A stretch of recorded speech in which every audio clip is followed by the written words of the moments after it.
কি কারণে আল্লাহ রাব্বুল আলামিন দিলেন? কারণটা কি জন্য আমার আল্লাহ রাব্বুল আলামিন মানব জিন জাতিকে দুনিয়াতে পাঠাইলেন? আল্লাহ বলেন, ওয়ামা খালাকতুল জিন্না ওয়াল ইনসা ইল্লা লিয়াবুদুন। এই মানব জিন দুইটা জাতি আমি আল্লাহর গোলামি করবে। গোলামি গোলামি গোলামি কার? জোরে বলেন কার? আল্লাহর গোলামি করার জন্য মানুষ ও জিন দুইটা জাতিকে আল্লাহ পাক দুনিয়ার মধ্যে পাঠাইলেন। আমাদের আগে আল্লাহ পাঠাইলেন জিন জাতিকে, আগুনের তৈরি জিন। হযরতে তারান্নুসের হায়াত ছিল ৬০,০০০ বছর। জিনের হায়াত ছিল ৬০,০০০ বছর। সুবহানাল্লাহ। কি আসতে কত হাজার? তখন কি মানুষ ছিল পৃথিবীতে? না, সে সময় জিন ছিল। এইভাবে লক্ষ লক্ষ কোটি কোটি বছর জিনেরা ইবাদত করলো। এরপরে জিন জাতি নাফরমান হতে লাগলো। হতে হতে হতে হতে জিনদের সব নাফরমান হয়ে গেল। আল্লাহ রাব্বুল আলামিন জিন জাতিকে ধ্বংস করে দিলেন। শয়তানের ওয়াজ বিরাট বড় ওয়াজ। জিন জাতিকে ধ্বংস করার জন্য যখন ফেরেশতা জাতি আসলো, আসার পরে আল্লাহ রাব্বুল আলামিন আল্লাহ পাক কোরআনে বলেন, ওয়া ইদ ক্বালা রাব্বুকা লিল মালাইকাতি ইন্নী জাইলুন ফিল আরদি খলিফা। ওয়াইদ স্মরণ করেন ও নবী সেই দিনের কথা। মনোযোগ দিয়ে আমি বুঝাইতেছি। কি করেন? কথা কন না কেন? স্মরণ করেন। কি করেন? ওয়াইদ ক্বালা, ওয়াইদ স্মরণ করেন, রাব্বুকা লিল মালাইকাতি ইন্নী জাইলুন ফিল আরদি খলিফা। পৃথিবীর মধ্যে আমি খলিফা পাঠাবো। স্মরণ করেন, ফেরেশতাদের মহা সম্মেলনে আমি আল্লাহ ফেরেশতাদের সামনে ওয়াজ করেছিলাম। আল্লাহ পাক তার নবীকে স্মরণ করান। হুজুর আপনি মনে করেন আল্লাহ পাক যখন এই কথা বললেন, ও ফেরেশতারা পৃথিবীর মধ্যে আমি খলিফা পাঠাবো, ফেরেশতারা জবাব দিল, ক্বালু আতাজআলু ফিহা মান ইউফসিদু ফিহা ওয়া ইয়াসফিকুদ দিমা। আপনি কি এমন জাতি দুনিয়ার মধ্যে পাঠাবেন যারা মারামারি করবে, কাটাকাটি করবে, দাঙ্গা হাঙ্গামা করবে, রক্তপাত করবে, ফাসাদ বাঁধাবে, ভেজাল করবে? বুঝছেন? ফেরেশতারা ওই দিন বলতে পারতো, আল্লাহ ওরা নামাজ পড়বে না, রোজা করবে না, জিকির করবে না, হজ করবে না, যাকাত দিবে না। এই কথা ফেরেশতারা বলে নাই। ফেরেশতারা বললেন, আল্লাহ ওরা কি এমন জাতি পাঠাবেন যারা মারামারি করবে, ঝগড়া বাঁধাবে, ফিতনা বাঁধাবে, ঝামেলা পাকাবে, রক্তপাত করবে? আপনি কি এমন জাতি দুনিয়াতে পাঠাবেন? তার মানে বোঝা গেল ফেরেশতাদের আইডিয়া ছিল এই জাতি দুনিয়ার ভিতরে খালি মারামারি কাটাকাটি করবে, ঝগড়া ফাসাদ ঝামেলা পাকাবে। বাবা এমন কোন গ্রাম নাই যে গ্রামে ঝামেলা না আছে। কথা কন না কেন? ওই যে বলছিলাম ফেরেশতারা বলল, আল্লাহ মারামারি কাটাকাটি ঝগড়া ফাসাদ করবে এমন জাতি আপনি দুনিয়াতে পাঠায়েন না। ওয়া নাহনু নুসাব্বিহু বিহামদিকা ওয়া নুকদ্দিসু লাক। আল্লাহ আমরাই তো আপনার হামদ করি, আমরাই তো আপনার ইবাদত করি, আমরাই তো আপনার প্রশংসা করি। আল্লাহ রাব্বুল আলামিন জবাব দিলেন, ক্বালা ইন্নী আ'লামু মা লা তা'লামুন। আমি যেটা জানি তোমরা সেটা জানো না, আমি যেটা বুঝি তোমরা সেটা বুঝো না। একবার জোরে বলা যাবে কি সুবহানাল্লাহ?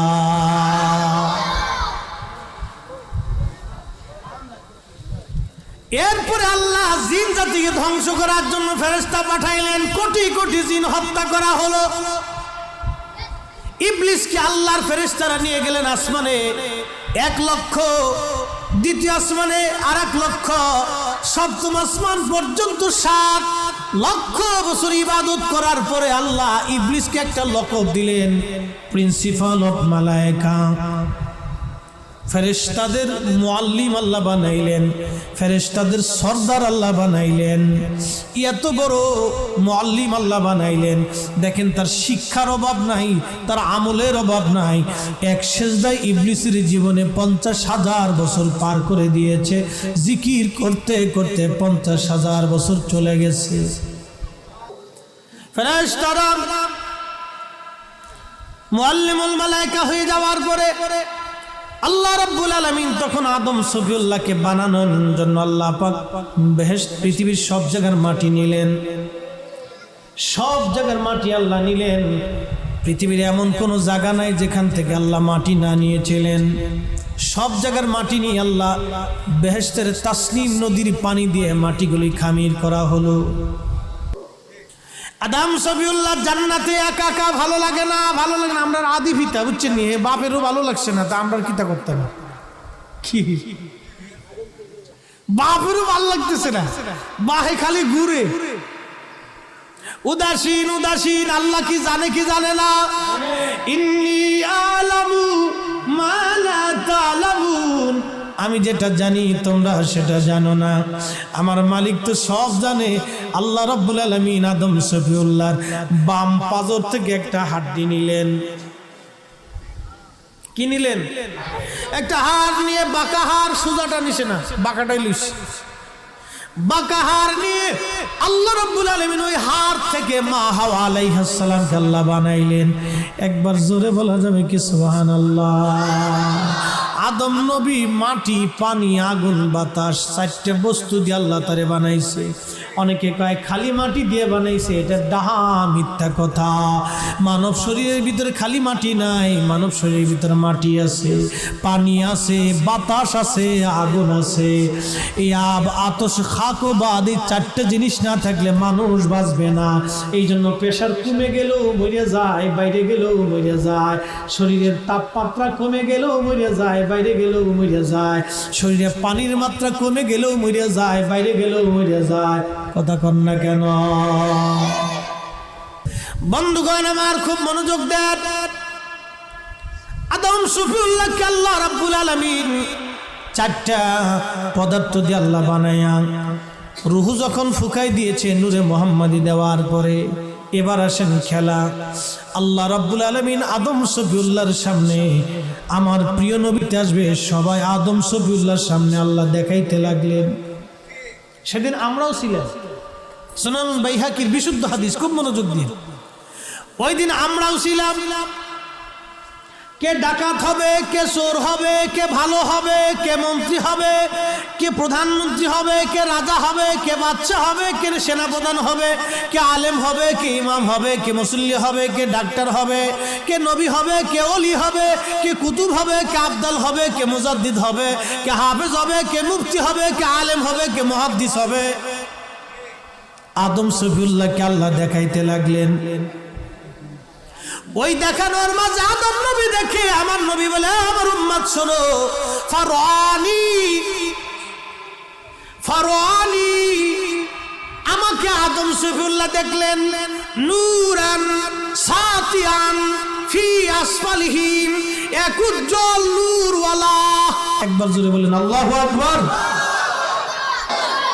আদম সফিউল্লাহর সামনে সমস্ত মানব জাতিকে উত্থাপন করার পরে নবী বলতেছেন, ফারআনি নূরান সাতিয়ান ফি আসফারিহিম। ওই দিন আল্লাহ আমাকে আদম নবীর সামনে উপস্থাপন করলেন এক উজ্জ্বলতম নূরওয়ালা হিসেবে। আমি নবী সেই দিন নূরওয়ালা ছিলাম, আর সবাই সেই দিন আদম সন্তানের সন্তান যারা ছিল তারা ওই দিন আদমের সন্তান হিসেবে ছিল, সাধারণ সন্তান। কিন্তু আল্লাহ আমাকে দেখলেন এক উজ্জ্বলতম নূরওয়ালা হিসেবে। আদম জিজ্ঞেস করলেন, ইয়া রব মান হাজা? আল্লাহ একে, আল্লাহ বলেন, হাজা ইবনুকা আহমদ, ইনি তোমার সন্তান মুহাম্মদুর রাসূলুল্লাহ সাল্লাল্লাহু আলাইহি ওয়াসাল্লাম। চিৎকার মেরে বলা যাবে কি মারহাবা। আদম নবী তখন মাটি, পানি, আগুন, বাতাস দিয়ে তৈরি করা একটা মানুষ,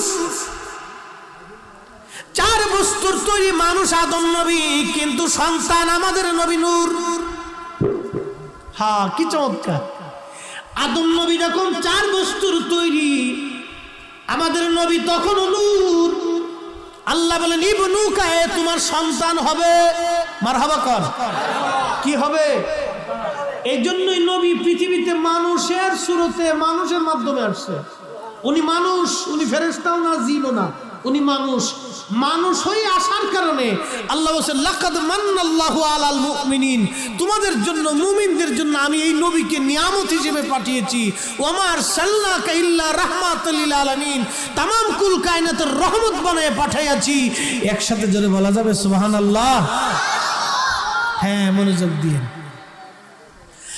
আল্লাহ হযরতে রাসূল খুদাকে আরো পরিচয় করে দিচ্ছে, আদম রে, সে শুধু তোমার সন্তান হবে না, হুয়াল আউয়াল ওয়াল আখির ওয়া হুয়া আউয়ালুশ শাফি, হুয়াল আউয়াল, সৃষ্টিগতভাবে তিনি প্রথম, নবী হিসেবে তিনি প্রথম, মানুষ হিসেবেও তিনি প্রথম। নবী হিসেবেও তিনি প্রথম, মানুষ হিসেবেও প্রথম, সৃষ্টিগতভাবেও প্রথম। এবার বলবেন এই প্রথমের ব্যাখ্যাটা একটু দেন তো। প্রথমের ব্যাখ্যা দিচ্ছি। ইমানদার, কালেমা পণ্যওয়ালা, আল্লাহকে আল্লাহ স্বীকার করাও নবী প্রথম, মুসলমান হিসেবেও নবী প্রথম। সুবহানাল্লাহ, জোরে কর। মানুষ হিসেবে প্রথম। আল্লাহর নবী বলতেছেন, উম্মত শোনো, ও আমার উম্মত শোনো, শোনো, কুনতু আউয়ালুন নাসি ফিল খালক, সৃষ্টির মধ্যে আমি প্রথম মানুষ। আর এক হাদিস আসছে, নবী বলেন কুনতু আউয়ালুন নাবিয়্যিনা ফিল খালক, সৃষ্টির মধ্যে আমি প্রথম মানব, প্রথম নবী। এবার আল্লাহ বলতেছেন, হুজুর আপনার উম্মতকে জানিয়ে দেন, ওয়া আনা আউয়ালুল মুসলিমিন। আল্লাহ বলতেছেন, হাবিব আপনি উম্মতকে জানান, মুসলমান হিসেবেও আপনি নবী প্রথম। কারণ যেই দিন আল্লাহকে আল্লাহ বলার ডাকার কেউ ছিল না, না ছিল ফেরেশতা, না ছিল পৃথিবী, না ছিল সৃষ্টি, সেই দিন ছিল আমার নবী। আল্লাহকে যিনি সর্বপ্রথম আল্লাহ আল্লাহ বলে ডেকেছিলেন, তিনি আমার আপনার নবী। আল্লাহকে যিনি সর্বপ্রথম লা ইলাহা ইল্লাল্লাহ বলে ডেকেছিলেন, তিনি আমাদের নবী। এই জন্য আল্লাহ কোরআনে বলে দিলেন, ওয়া আনা আউয়ালুল মুসলিমিন। হুজুর আপনি বলে দেন, আমি মুসলমানদের মধ্যে প্রথম মুসলমান। আমার আগে কেউ আল্লাহকে আল্লাহ বলে ডাক দেয় নাই, আমার আগে কেউ আল্লাহকে লা ইলাহা ইল্লাল্লাহ বলে স্বীকার করে নাই। তার মানে বোঝা গেল, সৃষ্টির মধ্যে যখন কেউ ছিল না, তখন একমাত্র আমার নবী ছিল। কথা বলেন ঠিক কি না? তাহলে কোরআন মিথ্যা হবে, তাহলে কোরআন মিথ্যা হবে। কোরআন আবার বলতেছি, গাছ সৃষ্টি কার? জিকির করে কার? মাসে কার জিকির করে? পশু পাখি কার জিকির করে? আসমান জমিন কার জিকির করে? ফেরেশতারা কার জিকির করে? এই আল্লাহর সৃষ্টির ভিতরে যা আছে কোরআন থেকে বুঝবেন। ইউসাব্বিহু লিল্লাহি মা ফিস সামাওয়াতি ওয়া মা ফিল আরদ, আসমান ও জমিনের ভিতরে যা কিছু আছে সব আমি আল্লাহর তাসবিহ করে, আমি আল্লাহকে আল্লাহ বলে মানে। আর আল্লাহ বলে দিলেন, হাবিব হাবিব হাবিব আপনি উম্মতকে বলে দেন, ওয়া আনা আউয়ালুল মুসলিমিন।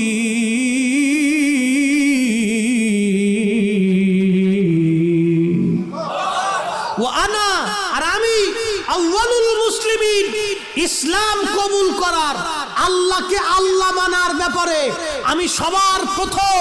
আমার আগে কেউ আল্লাহকে আল্লাহ বলে নাই, আমার আগে কেউ আল্লাহকে লা ইলাহা ইল্লাল্লাহ বলে নাই, আমার আগে আল্লাহকে কেউ রাব্বি বলে নাই, আমি নবীর আগে আল্লাহকে কেউ সুবহানাল্লাহ বলে নাই, আমি নবীর আগে আল্লাহর কেউ আলহামদুলিল্লাহ বলে নাই, আমি নবী আগে আল্লাহকে আল্লাহ বলেছি, আমি নবী আগে আল্লাহকে লা ইলাহা ইল্লাল্লাহ বলেছি, আমি নবী আগে আল্লাহকে আল্লাহ বলে স্বীকার করেছি। তার মানে আসমান আল্লাহ বলার আগে নবী বলেছে, জমিন আল্লাহ বলার আগে নবী আল্লাহ বলেছে, ফেরেশতারা নবী আল্লাহকে আল্লাহ বলার আগে নবী আগে আল্লাহ বলেছে। এই সৃষ্টির যা কিছু আছে সব কিছু আল্লাহকে আল্লাহ বলার আগে আমার নবী আল্লাহকে আগে আল্লাহ বলেছে। কথা বলেন ঠিক না বেঠিক? সৃষ্টি আগে না নবী আগে? কথা বল না কেন? আদম আগে না নবী আগে? হ্যাঁ, বুঝে যাবেন, কোরআন থেকে বলতেছি, বাইবেল থেকে না কিন্তু। কোরআন থেকে বলে যাচ্ছি, বাইবেল থেকে না কিন্তু। আল্লাহর কোরআন বলতেছে, হুজুর আপনি বলেন, আপনি প্রথম আমি আল্লাহকে আল্লাহ ডাক দেওয়াকারী, প্রথম আপনি আমাকে আল্লাহ বলে ডাক দিচ্ছেন। আপনি নবীর আগে কেউ আল্লাহ ডাক দেয় নাই। এই জন্য আল্লাহ বললেন, আরে আদম শোনো, হুয়াল আউয়াল, আমার এই নবী প্রথম। মারহাবা কোন নবী? কি কথা কোন না? নবী কি আমরা বলছি না আল্লাহ বলছে? মানা না মানা আপনার ইচ্ছা।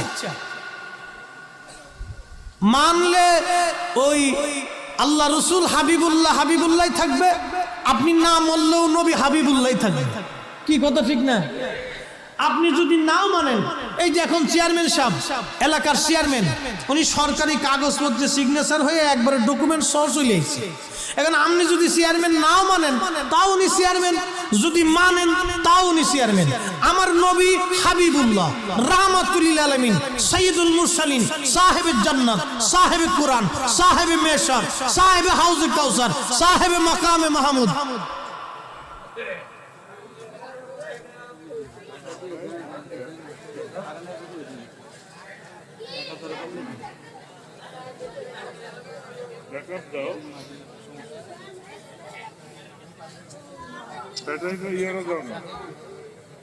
দিলে ভালো হয়, এই সুযোগ একটু খাই নি।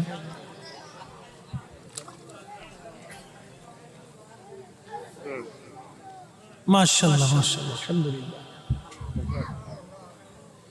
ওই কারেন্ট আসলো না? আরে আমরা সবাই বলি আলহামদুলিল্লাহ। হ্যাঁ, ওয়াজ মূলের দিকে যাচ্ছি, টেনে নিয়ে যাচ্ছি, লম্বা কথা। তাহলে আল্লাহ বললেন আদম ফল আউয়াল, আমার এই নবী প্রথম, মুসলমান হিসেবে প্রথম। আমি আল্লাহকে আল্লাহ বলার ক্ষেত্রে আমার এই নবী প্রথম, নবী হিসেবে প্রথম, মানুষ হিসেবে প্রথম। একসাথে জোরে বলা যাবে না সুবহানাল্লাহ? নবী কি শেষ না প্রথম? জোরে বলেন, আরো জোরে বলেন, প্রথম। এরপরে আল্লাহ বলেন বলা খার নবী হিসেবে শেষ, এই নবীর পরে আর কোন নবী হবে না। ওয়া হুয়া আউয়ালুশ শাফি, কিয়ামতের মাহশরের আদালতে কোটি কোটি মানুষের ভিড়ে, কোটি কোটি মানুষের ভিড়ে আমার এই নবী প্রথম সুপারিশকারী। এই জন্য নবীজির শাফায়াতকে যারা ইনকার করে, অস্বীকার করে, বাবা ও মুসলমান হতে পারে না, কোনোদিনও মুসলমান না। যারা নবীর শাফায়াতকে অস্বীকার করে, যে আলেম, যে হুজুর, যে বক্তা, এর পিছনে নামাজ পড়ার চাইতে শয়তানের পিছনে নামাজ পড়া ভালো। আস্তে ঠিক বললেন কেন? জোরে বলেন। দলিল ছাড়া কথা বলিনি তো। ও শয়তানের পিছনে নামাজ পড়া ভালো, ও মুসলমানই না। এই হাদিসে আমার নবীর তিনটা গুণ প্রকাশ হয়েছে, তিনটা গুণ। এক নম্বর গুণ হলো হুয়াল আউয়াল, তিনি প্রথম। দুই নম্বর গুণ ওয়াল আখার, তিনি শেষ নবী। কাদিয়ানীরা বলল নবী ছাড়া আরো নবী আসবে, কাদিয়ানীরাও কাফের। কথা কন না কেন? নবীর সুপারিশকে যারা অস্বীকার করবে তারাও কাফের। কথা কন না কেন? তাহলে এবার আপনি দুইটা মানলেন, আর একটা মানবেন না কেন? হুয়াল আউয়াল। এই জায়গায় তো খেলা, এই জায়গায় তো আমরা কে ওহাবি ওহাবি ওহাবি। কি কথা কর না কে? ওহাবি কি সাথে গাইল দিয়ে করতেছি, আমার বিয়েই নাকি ওর সাথে ফাইজলিমি করতেছে, আমার বিয়েই লাগে। আমি ফরিদপুরের মানুষ, আমরা এইভাবে কথা বলি, ওকে বিয়েই লাগে নাকি যে এর সাথে আমি খুব রসে বসে কথা বলবো? আল্লাহ রসুলের ইজ্জতের ব্যাপারে বাপকেও ছাড়তে হবে না। কথা বলে ঠিক কিনা? বাপও চিনি না। খুব মনোযোগ দিয়েন। তাহলে আমার নবী প্রথম। নবী কি? তাহলে ওহাবি মানেন না নবী মানেন? ওহাবি মানেন না আল্লাহ মানেন? নবীর কথা মানেন না ওহাবির কথা মানেন? নবীর কথাই মেনে নেবেন বিনা দলিলে। আল্লাহর নবীজি বলতেছেন, উম্মত, আল্লাহ রাব্বুল আলামিন ওই দিন আমাকে আদম নবীর সামনে এইভাবে পরিচয় করায় দিলেন। এরপরে আসেন, আদম নবী জান্নাতে, আমার নবী তাহলে কোন জায়গায়? আদম নবী যখন জান্নাতে, আমার নবী তাহলে কখন, কোন জায়গা তখন বলেন? বুঝা কইছেন? আদম যখন জান্নাতে, আমার নবী তখন কোন জায়গা? এই তো দুইজনের উত্তর সুন্দর হইছে, মাশাআল্লাহ। আদম নবী যখন জান্নাতে, আমার নবী তখন আদমের সাথেই জান্নাতে। মারহাবা কর, আরো জোরে জোরে জোরে। এই কথা আমি বলি নাই, আমার নবীজির চাচা হযরত আব্বাস নিজেই বলছে।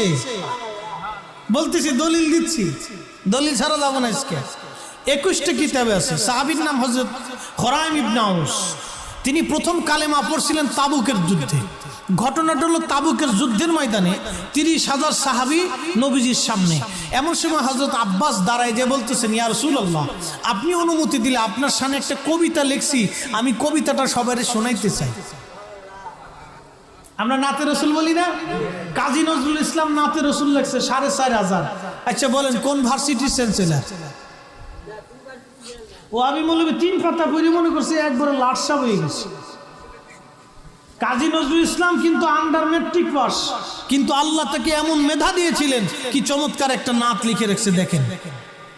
শ্রেষ্ঠ নবী দিলাম রে তরিয়ে নিতে রোজ হাসরে, পথ না ভুলি তাই তো দিলে পাক কোরআনের বাণী, খোদা তোমার মেহেরবানি। আমি শুধু চিন্তা করি নাটটা পড়ার পরে যে একটা লোক আল্লাহর হান করলো কবিতার ছন্দে, আবার নবীর প্রশংসা করে নবীর সাফায়াতটাকে এমন ভাবে স্বীকার করিয়া সে কবরে চলে গেছে। আর ওহাবি বাচ্চা কয় নবী কি করবে? আই সর্বনাশ। ও কয় নবী কি করবে? যে উত্তরবঙ্গের এক দল আছে না, বুকে হাত বেঁধে নামাজ পড়ে, আছে নাকি? এই সুরাটি, এই সর্বনাশ, এটা জঙ্গিবাদ বাংলাদেশে আমদানি করছে। আমার ছেলেদেরকে, আমার এই ছেলে পেলে যুবক যারা আছে, যদি ওই দলে যায়, এক করে বাড়ি এনে বাইন দিয়ে পা পর্যন্ত, মাথা পর্যন্ত পিটাবেন। জঙ্গিবাদ বাংলাদেশে ওরা আনছে দেশে, সাবধান করে বলে দিয়ে যাচ্ছি। হ্যাঁ, ওরা দেশে জঙ্গিবাদ আমদানি করছে, আমার দেশে কোনো জঙ্গিবাদ ছিল না। এই বুকে হাত বেঁধে নামাজ পড়ে ওদের আকীদা কি জানেন? ওরা বলে আল্লাহ রসুলের মুখ থেকে দুর্গন্ধ আসতো। যারা বলে এই কথা, ওরা জুতা দিয়ে পিটেলেও হক আদায় হয় না, ঠিক কিনা? ওরা আবার বলে আল্লাহর নবীর জীবনে ভুল ছিল, নামাজ পড়বেন ওর পিছনে। যারা আল্লাহর নবীর ভুল ধরে, এদের পিছনে নামাজ হবে? কখনোই না। পৃথিবী উল্টে গেলেও হবে না, কাবা শরীফের সামনে দাঁড়ায় নামাজ পড়লেও হবে না। আল্লাহর নবীর মসজিদে নববীতে নামাজ পড়লে হবে না। যদি এই বিশ্বাস নিয়ে কোনো মুসলমান নামাজ পড়ে, এই নামাজ দিয়ে বেহেশত হবে না। নবীর জীবনে ভুল ছিল এই কথা বিশ্বাস করে মুসলমান আল্লাহকে শ্রদ্ধা দেয়। শয়তান পর্যন্ত দেখে হাসে, শয়তানকে হাই দি, তুই বড় শয়তান। আমি জীবনে এই কথা কোনোদিন বলার সাহস পাইছি না, তুই আমার ওভারটেক করে কয়ে ফেলেছিস। তুই যতদিন দুনিয়াতে আসিস আমার আর কোনো কাজ নাই, আমি যাই গিয়ে। জোরে বলে শয়তান অবসর পেয়েছে না? একবার সুন্দর কথা, শয়তান অবসর পেয়েছে।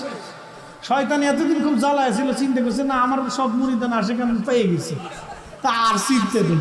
সব টুপিওয়ালা মুরিদ, দাড়িওয়ালা মুরিদ, খুব বুকে হাত বেঁধে আমি ঢোক মতো নামাজে দাঁড়িয়ে গেছি। সব মনে করছে বেহেশত কিনে ফেলেছে, বাপ দাদের গেলে ফুদ্দারি সম্পত্তি হয়েছে।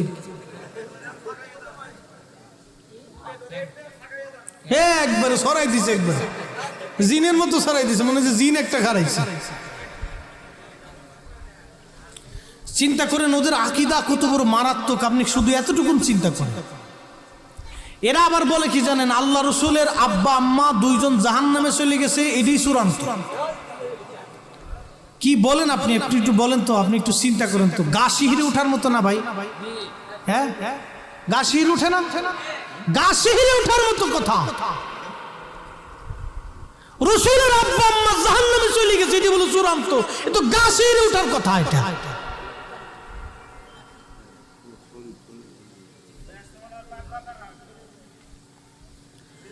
ভাইরা আমার, খুব মনোযোগ দিয়েন বাবাজি। মসজিদে নামাজ চোর ঢুকছে, জুতা চোর আছে, আছে না ভাই? জুতা চোর আছে, নামাজ চোর ঢুকছে। বলে নামাজ চোর কি? তারাবির নামাজ 20 রাকাত বানাই ফেলেছে 8 রাকাত, 12 রাকাত চুরি হয়ে গেল। এবার আপনি বলেন প্রত্যেক রমজানে প্রত্যেক রজনীতে যদি 12 রাকাত চুরি হয় তাহলে 30 রাকাত 30 দিনের তারাবিতে কত রাকাত চুরি হইল?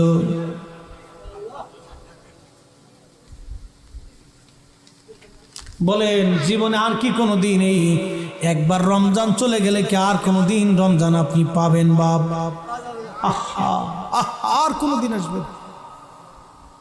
জিন্দেগি তোর যাইরে ফাঁকি দিয়া রে সোনার আদম, জিন্দেগি তোর যায় ফাঁকি দিয়া। ও আদম রে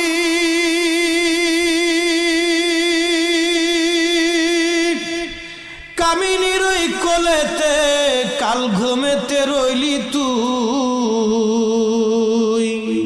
কামিনী মানে রজনী, রাত।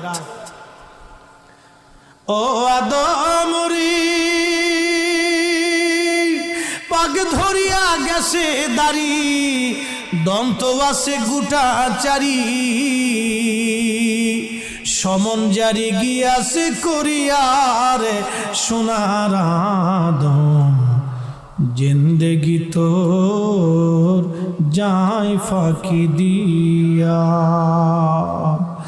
জিন্দেগি তোর যায় রে ফাঁকি দিয়া রে সোনার আদম, জিন্দেগি তোর যায় ফাঁকি দিয়া।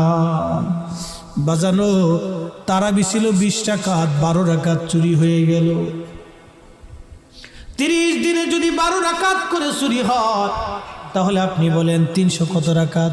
হ্যাঁ, 360 রাকাত নামাজ আপনার এক রমজান থেকে চুরি হয়ে গেল। বা কল্পনা করতে পারবেন 360টা সেজদা, আহা প্রত্যেক দিন 12, 360টা সেজদা আপনার জীবন থেকে চলে গেল। জুতা চোররে পাইলে যেরকম আপনারা পিটান, কি কথা কন না কেন? মসজিদে জুতা চোরকে যদি আপনারা ধরতে পারেন তো ল্যাংটা করে পিটাবেন। ও জুতা চুরি করছে, ও জুতা চোর মসজিদে এসে আইরে কত বড় চোর, মসজিদের জুতা চুরি করছে, ধর ওরে মারে করে পিটিয়া। কিন্তু আপনার চোখের সামনে নামাজ চুরি হয়ে গেল, একটা বারের জন্য আপনি কিছুই বললেন না, আর দাওয়াত করে নেই বিয়াই। এক কথা বলেন না কেন? কত বড় চোর!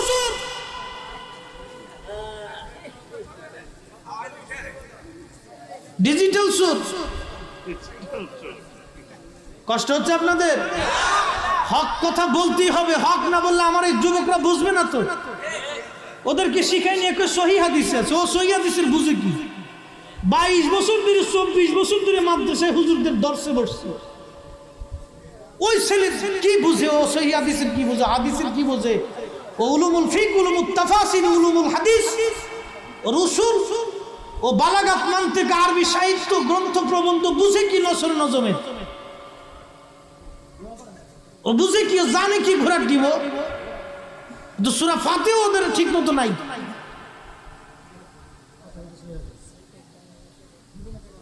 বাজান খুব মনোযোগ দিবেন। এই জন্য খালি ওরা কবে যে দেখবেন যে কোনো পীরের কাছে যায় না, পীরের কাছে যাওয়া শিরিক, কোনো মাজারে যায় না শিরিক, কোনো মাযহাব মাইনো না শিরিক। কারণ ওরা জানে যে মাযহাব থেকে যদি সরাইতে পারি তাহলে এদের ঈমান চুরি করা সহজ। কি কথা কন না কেন? যদি দলেতে ছুটে আনতে পারি তাহলে ওরা গুলি করাটা সহজ। এই জন্য সেনাবাহিনীর যারা যুদ্ধরত থাকে এরা যুদ্ধ করার সময় সত্যি একসাথে যুদ্ধ করে, ইউনিটি হয়ে যুদ্ধ করে। এই সরাই সিটে যুদ্ধ করলে এই যুদ্ধে কেউ কোনোদিন জিততে পারে না। মহিষ যখন দেখবেন জঙ্গলের মধ্যে বিচরণ করে তখন দেখবেন মহিষ দলবদ্ধভাবে বিচরণ করে। যদি দল ছুট হয়ে যায় তখন ওই মহিষটা বাগে ধরে। কথা কন না কেন? আর মুসলমানরা জামাতের সাথে থাকতে হবে, আহলে সুন্নাত ওয়াল জামাতের সাথে লেগে থাকতে হবে। যখনই কোনো মুসলমান মাযহাব থেকে, ওলি থেকে, আহলে সুন্নাত ওয়াল জামাত থেকে জুদা হয়ে গেছে তখনই ওই ইবলিস নামক শয়তান এই নজ দিয়ে ওরে একবারে ধরে ফেলেছে, তখন এটা চুরি হয়ে গেছে। এই জন্য খালি শিরিক শিরিক বেদাত বেদাত ভয় দেখায়। কি দেখায়? ভয় দেখায়। বাবা খুবই শোনন, ভালো করে মনোযোগ দিয়ে যাবেন। আমি সামান্যতম দুটি কথা বললাম এই ফিতনার উপরে। বাপ আল্লাহর নবী ডাক দিয়ে বলতেছেন, নবীজির চাচা হযরত আব্বাস রাদিয়াল্লাহু আনহু তিনি ছিলেন বাজান, তিনি ছিলেন ওই যে 30,000 সাহাবীর সামনে। আল্লাহর নবীজি বসা। হযরত আব্বাস বলেন, ইয়া নবী আল্লাহ, আপনি যদি অনুমতি দেন তাহলে আমি অবশ্যই আপনার সামনে একটা কবিতা লিখছি, এই কবিতাটা আমি একটু বলতে চাই। আল্লাহর নবী মুস্কি হাসি দিয়ে বলেন, চাচা যান, আপনি কবিতা বলবেন? হ্যাঁ, কবিতা আপনি বলেন। নবীজির চাচা 30,000 সাহাবী। ভাই কত হাজার সাহাবী? একজন সাহাবীর দাম কত? আসহাবী কান নুজুম, একজন সাহাবী আকাশের নক্ষত্র তুল্য। নবীজি বলতেছেন, উম্মত আমার একজন সাহাবীকে অনুসরণ তুমি যদি করো তাহলে তুমি হেদায়েত পেয়ে যাবা, জান্নাত পেয়ে যাবা। আহা, সেখানে 30,000 সাহাবী উপস্থিত আছেন, স্বয়ং রসুলে খুদা আল্লাহর হাবিব ওইখানে বসা। আর যিনি কবিতা বলেন তিনি নবীজির আপন চাচা, তিনি নবীজির আহলে বায়তের সদস্য, আপন চাচা। চাচা বলতেছেন, মিন ক্বাবলি হাতিবিতা ফিল জালালি ওয়া ফি মুস্তাউদাইন হাইসু খুসাফুল ওয়ারাক। 21টি কিতাবে পাইছি, একটা না দুইটা না, আমার ঘরে 21টি কিতাবই আছে। আমার লাইব্রেরিতে বহু কিতাব, এটা গর্ব ফখর না। 21টি কিতাবে পাইছি, 21টি কিতাবই আমার ঘরে আছে। হযরত আব্বাস রাদিয়াল্লাহু আনহু বলেন, মিন ক্বাবলি হাতিবিতা ফিল জালালি وفي مستودعين حيث يخسف الورى ثم هبت البلد لا بشر وأنت مدغة ولا علق। ও নবী, আদম শফিউল্লাহ যখন জান্নাতের ভিতরে ঘোরাফেরা করেছে, আদম শফিউল্লাহ যখন জান্নাতের মধ্যে বিচরণ করেছে, নাজ নিয়ামত খাইছে, আনন্দ উল্লাস করেছে, নবী গো আদম শফিউল্লাহ সেই দিন একা ছিল না, আপনি নবী আদমের সঙ্গে জান্নাতে বিচরণ করেছে। হ্যাঁ, সুবহানাল্লাহ, আসতেই গেছে, জোরে কোন সুবহানাল্লাহ। আমি বলি নাই, আল্লাহর হাবিবের চাচা বলতেছে 30,000 সাহাবীর সামনে। ও নজদিকে জিজ্ঞেস করেন, এই বেটা নজদি, এই বেটা নজদি, হযরত আব্বাস প্রস্রাব করে দিবে আর আব্বাসের প্রস্রাবের ওজন তোদের আছে কাছ থেকে শিখবো না, নবী তোমার কাছ থেকে চিনতে হবে আমাদের। আল্লাহ রসুলের হাবিবের চাচা জান বলতেছেন, আপনি নবী সেই দিন জান্নাতে ছিলেন, তা কোন হালতে ছিলেন? আল্লাহর নবী চাচা বলেন, من قبل هاتبت في الجلال وفي مستودعين حيث يخسف الورق ثم هبت البلاد لا بشر। নবী গো, আদম শফিউল্লাহ যখন দুনিয়ার মধ্যে বিচরণ করলো, দুনিয়াতে পাঠিয়ে দিল, আপনি নবী তখনও আদমের সঙ্গে ছিলেন, লা বাশার, আপনি মানব রূপে ছিলেন না, ওয়ালা মুদগাতুন, আপনি রক্ত ছিলেন, গোশতখণ্ড ছিলেন না, ওয়ালা আলাক, আপনি সেই দিন বীর্য ছিলেন না, এই যে আপনার কি বলে রক্তপিণ্ড আপনি ছিলেন না। কি বুঝলেন এবার বলেন তো? নবী তাহলে কি ছিলেন? কথা কর না কেন? আদম শফিউল্লাহর ভিতরে কি ছিল? নূরে নূরে নূরে মুহাম্মাদি ছিল। আপনি না ছিলেন মানুষ, না ছিলেন রক্তপিণ্ড, না ছিলেন গোশতখণ্ড, যে বাচ্চা ধারণ হওয়ার সময় গোশতের তৈরি হয় মায়ের রেহেমে, আপনি ওইরকম কিছু ছিলেন না। বাল নুতফাতুন তারকাবুস সাফিনা ওয়াকাদ আলজামা নাসরান ওয়াহালাহুল গরাক। আল্লাহ আপনাকে আদম শফিউল্লাহ থেকে নামাইয়া শীষ থেকে নামাইয়া পবিত্র সেকেম করে রেহেম করে আল্লাহ আপনাকে নূহ নবীর সেকেমে নিয়ে আসলেন। 40 দিন পর্যন্ত নূহ নবী নৌকার উপরে ভেসেছিল মহাপ্লাবনে। ওই দিন সব কাফের যারা ছিল, অবিশ্বাসী, যারা আল্লাহকে বিশ্বাস করতে পারে নাই, আল্লাহর হাবিব সেই দিন সবাই পানিতে ডুবে মারা গেল। কিন্তু আপনি নবী সেই দিন নূহ নবীর কিস্তিতে নূহ নবীর সঙ্গে ছিলেন। নূহ নবী একা ছিল না, আপনি নবী নূহ নবীর সাথে ছিলেন। চিৎকার মেরে বলেন আল্লাহু আকবার। নবী আমাদের মতো, আওয়াজ তুলে বলেন আমাদের মতো। আমরা পৃথিবীতে যে এইভাবে আসছি, নবী ওইভাবে আসে না। নজদি থেকে কি দিন নিবে না, সাহাবী থেকে না। আপনি নজদি থেকে দিন নিতে যাবেন, সাহাবী থেকে দিন না। সাসা বলে কি আর নজদি বলে কি?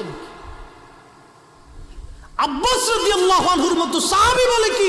30,000 সাহাবী সবাই শুনতেছে, আল্লাহর নবী নিজে শুনতেছে, রাসূলও বললেন না, হে আমার সাসা আপনি ভুল বলেছেন।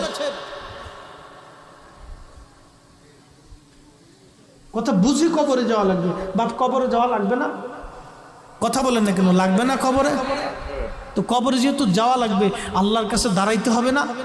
আল্লাহর নবীর সামনে দাঁড়াইতে হবে না? তো দাঁড়াইতে হলে বুঝে তারপরে দাঁড়াইতে হবে। হ্যাঁ, এবার পরের লাইনটা দেখেন। হযরত আব্বাস রাদিয়াল্লাহু আনহু বলেন, তুনকালু মিন সালিবিন ইলা রাহিমিন ইজা মাদালামুন বাদা তাবাক। কি চমৎকার! তুনকালু মিন সালিবিন ইলা রাহিমিন ইজা মাদালামুন বাদা তাবাক।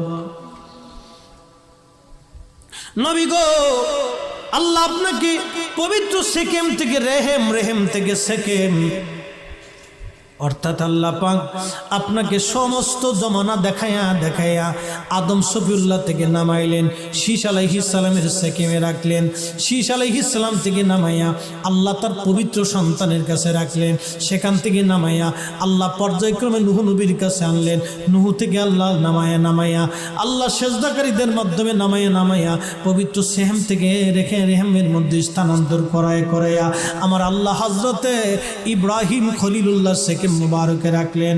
ইব্রাহিম যেই দিন আগুনের মধ্যে পড়ে গেছে, ইব্রাহিম একা ছিল না, ইব্রাহিমের মধ্যে আমার নবীর নূর মুবারক ছিল, যার কারণে সেই দিন আগুনে পুড়ে নাই। ইব্রাহিম থেকে নামাইয়া আল্লাহ হযরত ইসমাঈলের সেকেমে রাখছে। হযরতে ইব্রাহিমের সেকেমে রাখার পরে ইব্রাহিম জবাই করতে গেছে, ইসমাইল রে ছুরি নামাইতে গেছে, বিসমিল্লাহি আল্লাহু আকবার। আল্লাহ ডাক দিছে, জিবরাইল লাব্বাইক ইয়া রাব্বাল আলামিন, তাড়াতাড়ি জান্নাতের ভিতর থেকে দুম্বা একটা নিয়া, 40 বছর ধরে যে দুম্বা জান্নাতে লালন পালন করা হচ্ছে, এই দুম্বাটাকে নিয়া তাড়াতাড়ি করে আমার ইসমাইলের সরাই দেয়া, দুম্বা চালায় দাও। হযরত ইসমাইলের সেকেমে তখন নূরে মুহাম্মাদি ছিল। ইসমাইল যদি জবাই হয়, নূরে মুহাম্মাদি দুনিয়াতে আসবে না। আল্লাহ তাড়াতাড়ি হযরত জিবরাইলকে পাঠাইলেন। জিবরাইল বলেন, ওই দিন আমার পৃথিবীতে আসতে কষ্ট হয়েছিল, এত দ্রুত গতিতে জান্নাতে গেলাম, আমি সেই দিন সিদরাতুল মুনতাহার কাছে ছিলাম, ওইখান থেকে দৌড় দিয়ে জান্নাতে গেলাম, জান্নাত থেকে দৌড়ে দুনিয়াতে আসলাম। ছুরি পড়ার আগে, আরো জোরে জোরে জোরে, কি পড়ার আগে? ছুরি পড়ার আগে আসলাম, ইসমাইলের সরাইয়া দুম্বা চালাই দিলাম। আমার নবী তখন ইসমাইলের সেকেমে, ইসমাইল থেকে নামাইয়া নামাইয়া পবিত্র সেকেম করে করে আল্লাহ হযরতে খাজা আব্দুল মুত্তালিবের সেকেমে আনলেন। অনেক বড় ওয়াজ। এই জন্য হযরত আব্বাস বলেন, তুনকালু মিন সালিবিন ইলা রাহিমিন, পবিত্র সুল থেকে পবিত্র রেহেম, রেহেম থেকে সুল করে করে ইজা মাদা আলামুন বাদা তবাক। আমাদের জমানায় আল্লাহ আপনাকে এই মুহূর্তে নিয়ে আসছে। ওয়াংতালাম্মা উলিতা, এরপরে সাসা বলতেছে, ওয়াংতালাম্মা উলিতা আশরাকাতিল আরদি বিনুরিকাল উফুক ওয়াদাত বিনুরিকাল উফুক। আপনি যখন পৃথিবীতে আসলেন, যখন আপনি পৃথিবীতে তশরিফ আনলেন, আপনার মায়ের রেহেম থেকে আপনি পৃথিবীতে তশরিফ আনছে, এখন জবাব দেন, আমরা তো মায়ের একটা বিশেষ রাস্তা দিয়ে পৃথিবীতে আসছি, আমার নবী কি ওই রাস্তা দিয়ে আসছে? আমার নবীকে আল্লাহ অপারেশন করে, তো আমাদের অপারেশন, মায়েদের অপারেশন হয় নাভির নিচে, আমার নবীর অপর মায়ের আম্মা জানের অপারেশন হয়েছিল সাইড থেকে। আল্লাহ পাক তার নবীকে বের করে নিয়ে আসলেন পবিত্র হালতে। যখন বের করলেন, হযরতে আব্বাস রাদিয়াল্লাহু আনহু বলেন, ওয়া আনতা লাম্মা উলিতা আশরাকাতিল আরদ, আপনি যখন দুনিয়ার ভিতরে পৃথিবীতে তশরিফ আনলেন, তখন আপনার ওই নূরের আলোতে সারা পৃথিবী উদ্ভাসিত হয়েছিল, অন্ধকারের সময় সারা পৃথিবী আলোকময় হয়েছিল। একবার আওয়াজ তুলে বলা যাবে কি মারহাবা?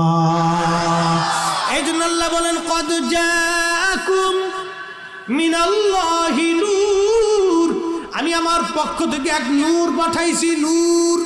মারহাবা কোন? নূর আসছে, এটা কি শুধু হেদায়েতের নূর না অরিজিনাল নূর?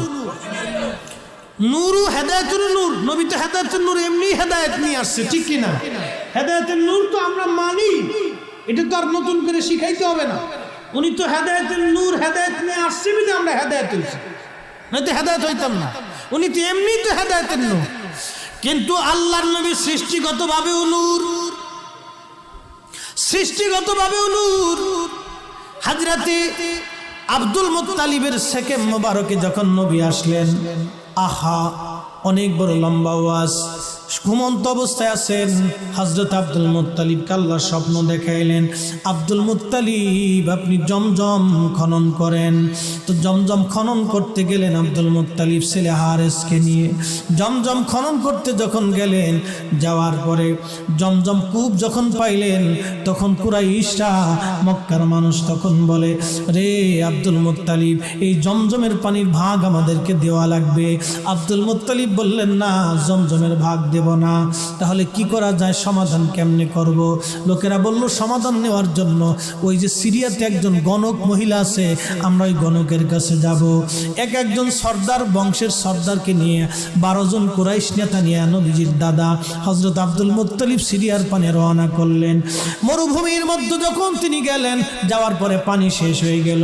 পানি যখন শেষ হয়ে গেল, তখন আব্দুল মুত্তালিব নবীজির দাদা যান বলতেছিলেন, রে নেতারা, পানির ভাগ নিতে যাই, এখন পানি না খেয়ে মরে যাওয়া লাগবে।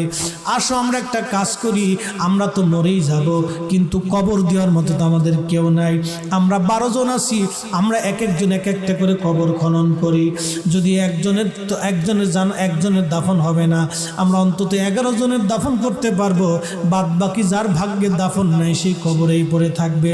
12 জন 12টা কবর খনন করে বসে আছেন। অনেকক্ষণ সময়, ঠিক এমন সময় নবীজির দাদা বললেন, কবর খনন করে তো বসে আছি, আসো তো আমরা একটু পানি তালাশ করে দেখি পানি পাই কিনা। যখন হযরত আব্দুল মুত্তালিব নবীজির দাদা যখন পানি খোঁজার জন্য বের হয়ে উটের উপরে সওয়ার হলেন, যখন উটের উপর সওয়ার হলেন, উটের উপর সওয়ার হওয়ার পরে উট যখন হাঁটা শুরু করলেন, আব্দুল মুত্তালিব দেখলেন উটের পায়ের নিচ থেকে, মরুভূমির ভিতর থেকে পানি বের হইতেছে গল গল গল গল করে।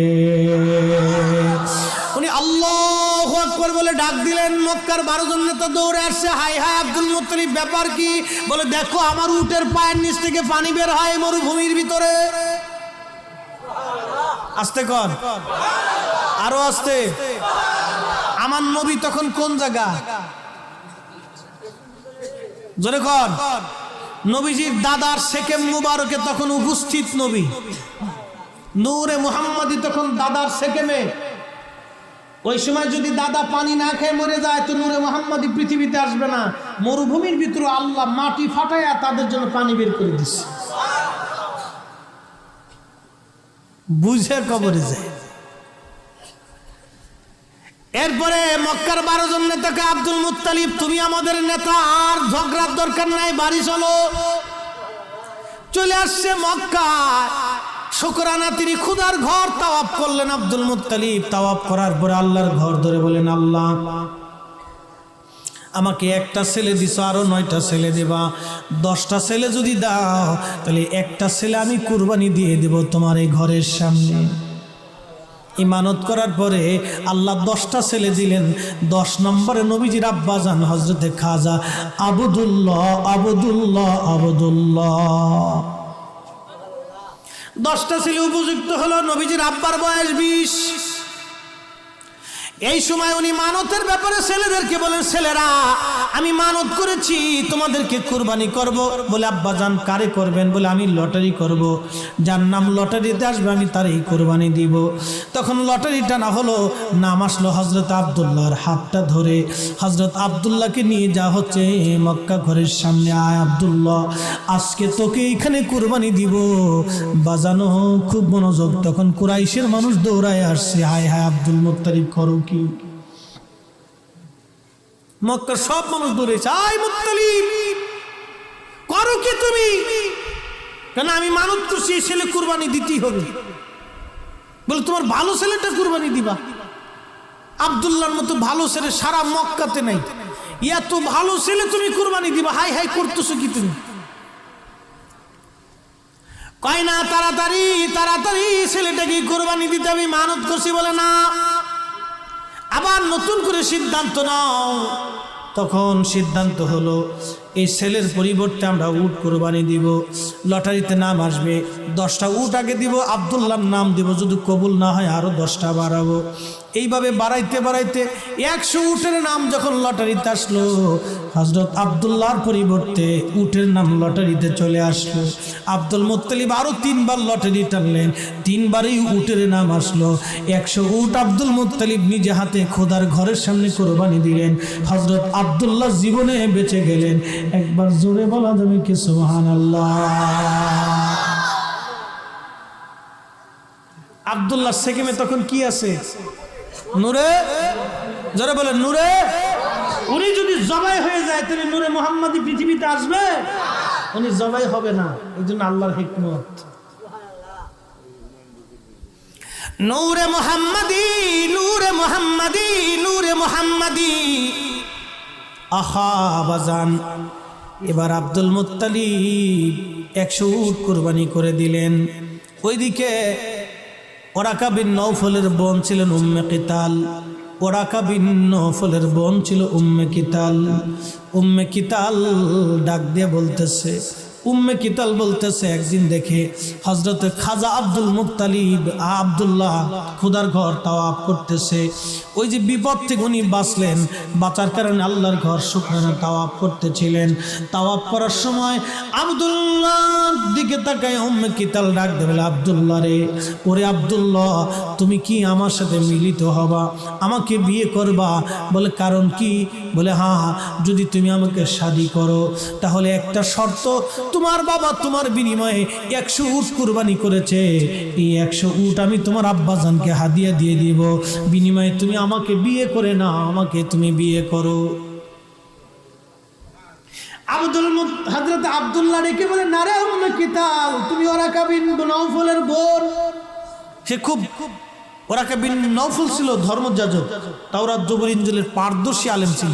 তার বোন, আপন বোন উম্মে ফাতেমা। ইমাম ইবনে কাসির লিখছে উম্মে কিতাল, বিভিন্ন নাম ছিল। এই মহিলাও খুব জায়্যিদা আলেমা ছিল, তাওরাত জবুর ইনজিলের আলেমা মহিলা ছিল, সে তাওরাত জবুর জানতো। তো উম্মে কিতাল দেখতেছে হযরত আব্দুল্লাহর সেকেমে এই কপাল মুবারকে নূরে মুহাম্মাদি ঝলমল করতেছে, যেরকম সুবহানাল্লাহ। তো চিন্তা, আমি যদি তার স্ত্রী হতে পারি তাহলে এই নূরে মুহাম্মাদি আমার মাধ্যমে পৃথিবীতে যাবে, এর চাইতে সৌভাগ্য আমার জীবনে কি আছে? বলে না, আমার আব্বা যাকে যার সাথে বিয়ে দিবে আমি তার সাথে বিয়ে বসবো। হযরত আব্দুল্লাহ চলে গেলেন বাড়ি। ওইদিকে বাবা ওহাব জুহরির সাথে কথাবার্তা শেষ, তার মেয়ে আমেনার সাথে বিয়ে হবে। হযরত আমেনার সাথে বিয়ের দিন তারিখ নির্দিষ্ট হয়ে গেল, শাদী মোবারক হয়ে গেল। শাদী মোবারক হয়ে যাওয়ার পরে, শাদী মোবারক হয়ে গেল, শাদী মোবারক হয়ে যাওয়ার পরে এবার পরে তিনি যখন শাদী হয়ে গেছে, বাসর হয়ে গেছে, স্বামী স্ত্রী দুইজন কিছুদিন দিন যাপন করলেন। উম্মে কিতাল কাবা ঘরের পাশেই তিনি তাবু টানে থাকতেন। আল্লাহর নবীর আব্বাজান হযরত আব্দুল্লাহ খোদার ঘর তাওয়াফ করার জন্য তিনি আসছেন। শুকরানা তাওয়াফ করতেছিলেন, এমন সময় উম্মে কিতাল ডাক দেবে, আব্দুল্লাহ রে তোমার কি বিয়ে হয়েছে? বলে হ্যাঁ। তুমি কাকে বিয়ে করছো? বলে ওহাব জুহরির কন্যা আমেনাকে। তখন উম্মে কিতাল বলে যাও তাহলে তুমি চলে যাও, তোমার সাথে আমার আর কোনো প্রয়োজন নাই। হযরত আব্দুল্লাহ বলেন রে উম্মে কিতাল, আমাদের আরব রীতি অনুযায়ী একাধিক বিয়ে করার তো অনুমতি আছে, তুমি যদি চাও তাহলে আমি আমার আব্বাজানকে বলে তোমার সঙ্গে আমি নিজের বিবাহের বন্ধনে আবদ্ধ হতে পারি। তখন উম্মে কিতাল ডাক দিয়ে বলেন না রে আব্দুল্লাহ, তোমার আর আমার কোনো প্রয়োজন নাই। তখন আব্দুল্লাহ বলে কে রে উম্মে কিতাল, কারণ কি? তুমি আমার থেকে জুদা হয়ে যাচ্ছ, কারণ কি? এতদিন পাগল ছিলে, এখন বিয়ে বসতে চাও না। বলে আব্দুল্লাহ আমি তোমার পাগল না, তোমার ভিতরে নূরে মুহাম্মদী ছিল, আমি উম্মে কিতাল ওই নূরে মুহাম্মদের মা হতে চেয়েছিলাম, বরং আমি তোমার প্রেমে পাগল না, আমি ওই আখিরি নবীর মা হতে চেয়েছিলাম। একবার আওয়াজ তুলে জোরে বলা যাবে কি মারহাবা। নবী আমাদের মতো, সৃষ্টিগতভাবে নবী আমাদের মতো আসছে, আমরা নবীর মতো আসছি। হ্যাঁ, বুঝে কবরে যাবে, কবরে তো যেতেই হবে বাপ, বুঝে যায়, নজদির মতো বুঝে লাভ নাই। আল্লাহ রসুল যেইভাবে বলে দিয়ে গেছে ওভাবেই বুঝে, সাহাবা ইকরাম যেভাবে বুঝেছে সেভাবে বুঝেন, আইম্মা ইকরাম যেভাবে বুঝেছেন সেভাবে বুঝেন, এর বাহিরে বুঝাই নেন না, পথভ্রষ্ট হইত, পথভ্রষ্ট হতো। হযরত আমেনা যেদিন তার সন্তানকে পৃথিবীতে, হযরত আমেনার মাধ্যমে পৃথিবীতে আমার নবীজি আসলেন, তখন সারা পৃথিবী নূরে নূরান্বিত হয়েছিল, উদ্ভাসিত হয়েছিল। কারণ কি? নবী নূর ছিল। কি ছিলেন? নূর ছিলেন, কিন্তু মানুষ। নূর ছিলেন, সৃষ্টিগতভাবে নূরের ছিলেন, কিন্তু মানুষ। তিনি কি? কথা বলেন না কেন? তিনি কি? মানুষ। তাহলে এখন প্রশ্ন, নবীজি আদমের জমানাতেও আদমের সেকেমে নূরের ছিলেন, ইব্রাহিমের জমানাতে হযরত ইব্রাহিমের সাথেও সেকেমে নূরে মুহাম্মাদি ছিল, ইসমাইল আলাইহিস সালামের জমানাতে ইসমাইল আলাইহিস সালামের সেকেমে নূরে মুহাম্মাদি ছিল, হযরত শীশ আলাইহিস সালামের জমানাতে শীশ আলাইহিস সালামের সেকেমে নূরে মুহাম্মাদি ছিল। তার মানে বোঝা গেল আমার নবী সব জামানা দেখছে, কোন জামানা দেখার বাদ নাই, ঠিক কি না? খালি কি আমাদের জামানা দেখছে না ওই জামানাও দেখছে? এই জন্য নবীজি বলতেন বুইস্তু ইলান নাসি কাফা, আমাকে আল্লাহ সমগ্র মানব জাতির জন্য আল্লাহ আমাকে পাঠিয়েছেন। শুধু আমি এই উম্মতের জন্য আমি নবী না, আদমের জমানার জন্য নবী, শীষের জমানার জন্য নবী, ইব্রাহিমের জমানার জন্য নবী, ইসমাইলের জমানার জন্য নবী, এ হযরত মুসার জমানার জন্য নবী, ঈসার জমানার জন্য নবী, এ দাউদের জমানার জন্য নবী, সুলাইমানের জমানার জন্য নবী, ইয়াকুবের জমানার জন্য নবী, ইউসুফের জমানার জন্য নবী, আমি সমগ্র জমানার জন্য নবী। এই আমি আল্লাহ রাব্বুল আলামিন বুইস্তু ইলান নাসি কাফা, আমি সারা পৃথিবীর মানব জাতির জন্য আল্লাহ আমাকে পাঠিয়েছেন। এই জন্য কোরআন আল্লাহ বলেন ইন্না আরসালনাকা শাহিদ, আপনাকে সমগ্র মানব জাতির সাক্ষী বানাইয়া আমি আল্লাহ আপনাকে পৃথিবীতে পাঠিয়েছি। একসাথে জোরে বলা যাবে না সুবহানাল্লাহ? আমার সেই কোরআনের আয়াত প্রথম পড়েছিলাম, এটা একবারে শেষ দিয়ে ব্যাখ্যা দিয়ে দিলাম। এই জন্য রাসূলুল্লাহ সাল্লাল্লাহু আলাইহি ওয়াসাল্লাম সহিহ বুখারীর মধ্যে আসছে, ওয়ান আবি হুরায়রা রাদিয়াল্লাহু আনহু قال قال رسول الله صلى الله عليه وسلم بعثت من خير قرون بني آدم قرنا فقرنا بعثت من خير قرون بني آدم قرنا فقرنا, যুগের পর যুগ আগর্তন বিবর্তন করিয়ে, যুগের পর যুগ দেখায়া দেখায়া দেখায়া দেখায়া আমাকে আল্লাহ এই আদম আলাইহিস সালামের বংশের সর্বশ্রেষ্ঠ জমানাতে সর্বশ্রেষ্ঠ সন্তানদের মাঝে আল্লাহ আমাকে পাঠিয়েছে। একবার জোরে বলা যাবে কি সুবহানাল্লাহ? এই জন্য আল্লাহ কোরআনে বললেন খায়রা উম্মাতিন, দেখেন কোরআনের সাথে নবীর কথার কি মিল, খায়রা উম্মাতিন উখরিজাত লিন্নাস, তোমরা মানব জাতির মধ্যে সর্বশ্রেষ্ঠ জাতি, নবী বলেন বুইস্তু মিন খায়রি কুরুনি বানি আদামা করনান ফাকরনান, আল্লাহ তোমাদের মতো শ্রেষ্ঠ উম্মতদের মাঝে, বান্দাদের মাঝে, আদম সন্তানদের মাঝে আল্লাহ আমাকে যুগের পর যুগ আবর্তন বিবর্তন করাইয়া আল্লাহ আমাকে তোমাদের মাঝে পাঠিয়েছেন। একবার জোরে বলা যাবে কি সুবহানাল্লাহ। তাহলে আদম নবী যখন জান্নাতে, আমার নবী কোথায়? জোরে কোন? আদম নবী যখন দুনিয়াতে, তখন নবী কোথায়? হযরত ইব্রাহিম যখন আগুনে, নবী কোথায়? আগুনে ইব্রাহিমের সাথে। যখন হযরত নূহ আলাইহিস সালাম নৌকার ভিতরে মহাপ্লাবনে, আমার নবী কোথায়? ওই মহাপ্লাবনে নৌকার সাথে হযরত নূহ নবীর সঙ্গে। হযরতে ইসমাইল জবিহুল্লাহ যখন সূরির নিচে, তখন আমার নবী কোথায়? ইসমাইল আলাইহিস সালামের সাথে। একবার জোরে বলা যাবে কি মারহাবা। নারে তাকবীর, নারে রিসালাত। হ্যাঁ, নবী চিনে যাবেন। হ্যাঁ, এই সাধারণ একটা টান, তা পরিপূর্ণ বলার সুযোগ আমার হয়েছে না। এর ভিতরে আরো অনেক ব্যাখ্যা আছে, অনেক কথা আছে। শুধু মুক্তাসার বুঝার জন্য, সামান্য বুঝ যাতে আসে, সেই জন্য আপনাদের সামনে উপস্থাপন করেছি। বাপ বলবেন, হুজুর এই কথাগুলিকে আপনার নিজস্ব ভাষায় বলেছেন? আল্লাহি বিল্লাহি তাল্লাহি না।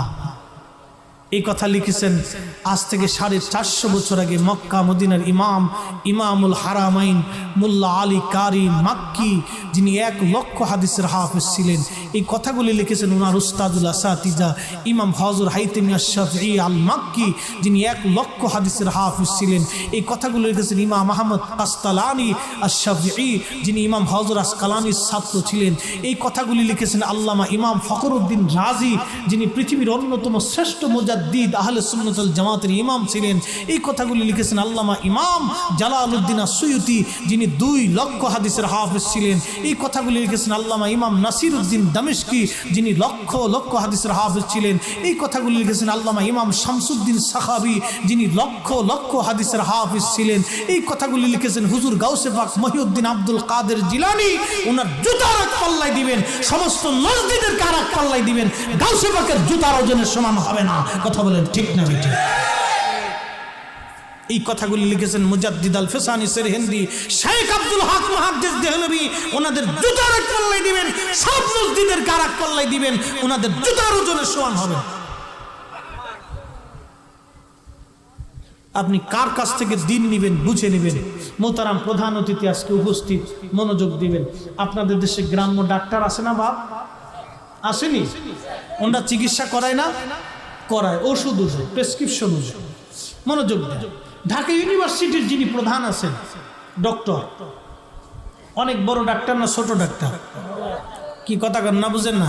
ঢাকা ইউনিভার্সিটির যিনি, ঢাকা মেডিকেল কলেজের যিনি বড় ডাক্তার, সবচেয়ে বড় প্রধান যিনি, উনি কি ছোট ডাক্তার না বড় ডাক্তার?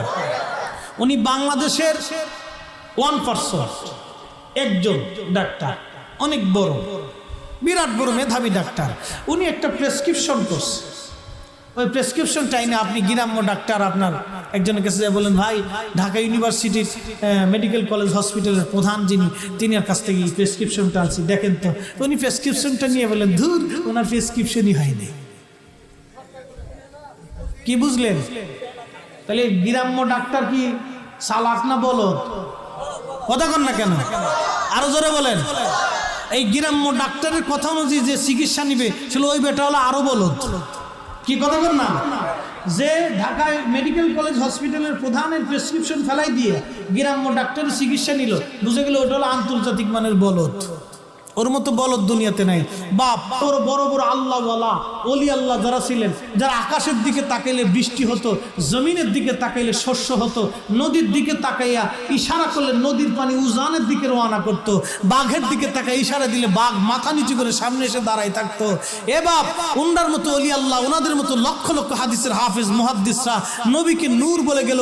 ইমাম কাজী আয়াজ আজ থেকে 900 বছর আগের মুহাদ্দিস, লক্ষ লক্ষ হাদিসের হাফিজ। ইমাম আবুল ফারাজ ইবনুল জৌজি আজ থেকে 900 বছর আগের মুহাদ্দিস, লক্ষ লক্ষ হাদিসের হাফিজ। ইমাম ইবনুস সাবা লক্ষ লক্ষ হাদিসের হাফিজ। আল খাসাইসের মধ্যে লেখেন, ইমাম জৌজি আল মাউলুদুল আরুসের মধ্যে লেখেন, ইমাম কাজী আয়াজ কিতাবুশ শিফার মধ্যে লেখেন, আমার নবীর মাথা থেকে পা মোবারক পর্যন্ত নূরের সৃষ্টি ছিলেন। লিআন্নাহু কানা নূর, তিনার ছায়া ছিল না। লিআন্নাহু কানা নূর, কেননা তিনি নূরের তৈরি ছিলেন। একসাথে বলা যাবে না সুবহানাল্লাহ?